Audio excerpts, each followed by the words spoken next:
I am unbelievably thrilled to bring our next performer to the stage. He is not a member of the weekly Writers' Workshop yet.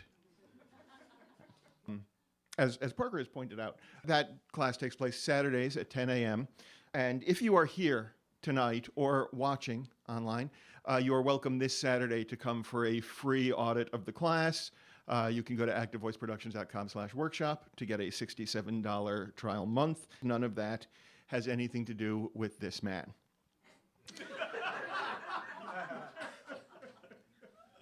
He has never set foot in the Dow Comedy Studio at 131 Southwestern in Koreatown, where you can find us on Saturday mornings. Several years ago, he came to a performance of mine, and this is why he exemplifies to me everything that Active Voice Productions is about. Hey, Adam Krautman. It's good to see you. I don't remember where I was performing. He came up to me afterwards and he said, I'd like to start writing and telling stories. And then he did.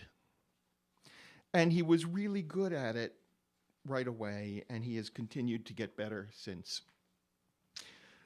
His book, No, Mr. Bond, I Expect Your Dreams to Die, for which I was honored to write the introduction, is largely comprised of stories that he wrote in those early days a few years ago as he started writing and telling stories.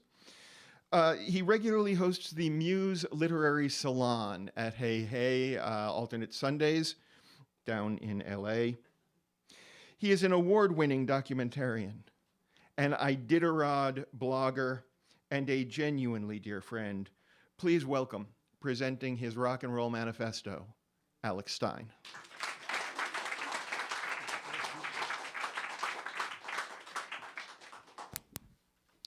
I do not believe in astrology, but I am a Virgo, so this has actually been bothering me all night, so I'm just going to take care of it.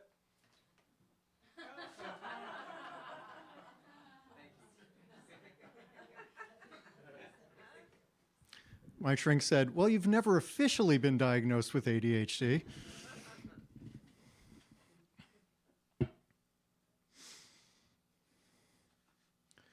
She stood before me holding a record in her hand, a record that had a total running time of 42 minutes and 11 seconds, of which 3 minutes and 9 seconds were what I unilaterally decided were our song. And this was a record that was long out of print, but one I loved and had spent years looking for. And this is back when it meant something to search for music, back when record companies would let records go out of print and you could only find them used. Hell, this is back when there were record companies and records. And she told me that she found this particular record at the Goodwill store by her parents' house. And then she added, oh, and I don't love you anymore. Years later, it's the oh that confuses me. I said nothing for a really long time, and finally she touched my arm and said, what are you thinking right now? And I said this: I believe in guitars and in guitarists. I believe in drums, but not in drummers. I believe in bass and keyboards, but I don't understand them. I believe in punk poetry and the rhyming couplet, in power chords and choruses that are so catchy that you have to listen to them 30 times in a row instead of leaving your house. I believe in the long, slow fade and the fake ending and syncopated polyrhythms that leave you slightly off balance. I believe there are some songs so perfectly crafted that they must have come down from the gods themselves in Valhalla, and that there is one beautiful chord as yet unheard on this earth that instantly makes grown men weep. I believe in lyrics so insightful that they change you forever, and that the line, "the car we bought together just started to rust," is the saddest opening line in the history of rock and roll, and the line, "I hate the asshole I become every time I'm with you," is the truest.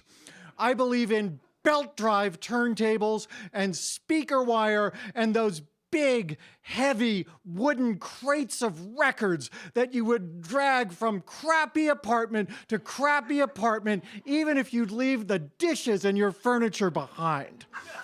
I believe it doesn't matter who you love or who you fuck, but you never forget the music that was playing when you lost your virginity. And there is something very wrong with you if there was no music playing when you lost your virginity.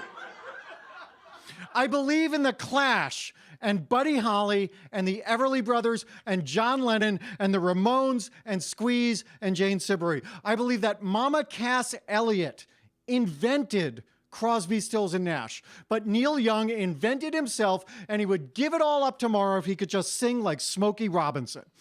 I believe that Lou Reed was right when he turned on the radio and was saved by that fine, fine music of rock and roll, and that must have been impossibly confusing for John Cale, who composed symphonies and played the fucking viola, to be in a band with Lou Reed, who said that anyone who wrote a song that had more than 3 chords in it was just showing off.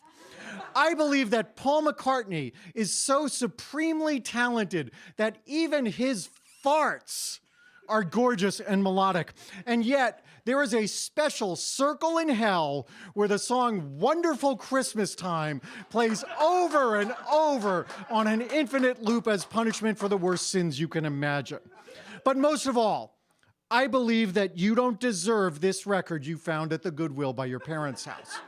Oh, I believe that you don't love me anymore, but I don't believe that you love this record, because I'm the one who told you about this record and how I hunted it down in used record stores in 5 different states. This record just fell into your lap. You haven't put in the time. You never truly loved this tragic band whose leader committed suicide, leaving behind a note saying that their manager, who had embezzled millions, was a soulless bastard. That same band whose second most important songwriter killed himself a few years later and left a note for the lead guitarist that just read, "You're next." You don't deserve this record. You haven't suffered for it. And I believe that that's my fault, because I taught you the ways of my people, the obsessive music fans. I took you to our most sacred places.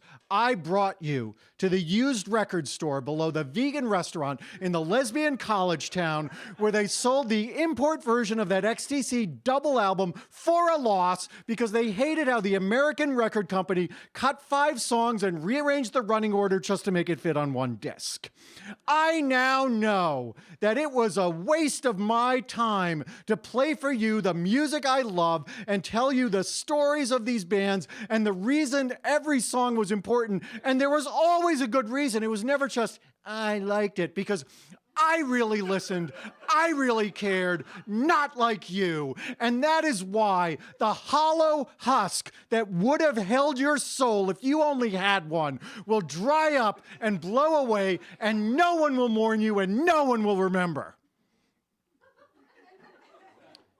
And then she said nothing for a while. And finally, she pushed the record towards me and she said, "You're right. I don't deserve this." And I pushed it back to her and I said, "Listen, someday when you need this, when you need rock and roll to save you, you're going to want to have this record, because on that dark night of your soul, you are going to be fucked if all you have to protect you is Christopher Cross or Huey Lewis and the News." So she took the record back and walked away. All these years later, my friends who were even more music obsessed than I was hardly ever listen to records anymore. They tell me it's because they have families and careers. And listen, to tell you the truth, there are still a few things that are more important to me now than they were then and then music was. Still, on foggy nights, when I put the windows down and I'm driving, if the right song comes on the radio, I'll punch the gas, drive a little faster. It's silly. It's childish. I know I should have gotten over this a long time ago, but here's the thing. I still believe. And I still find myself in the few used record stores that remain open, looking through each and every one of the bins. Only now I'm not really sure if what I'm looking for is another copy of that record or just the girl who deserves it. Thank you.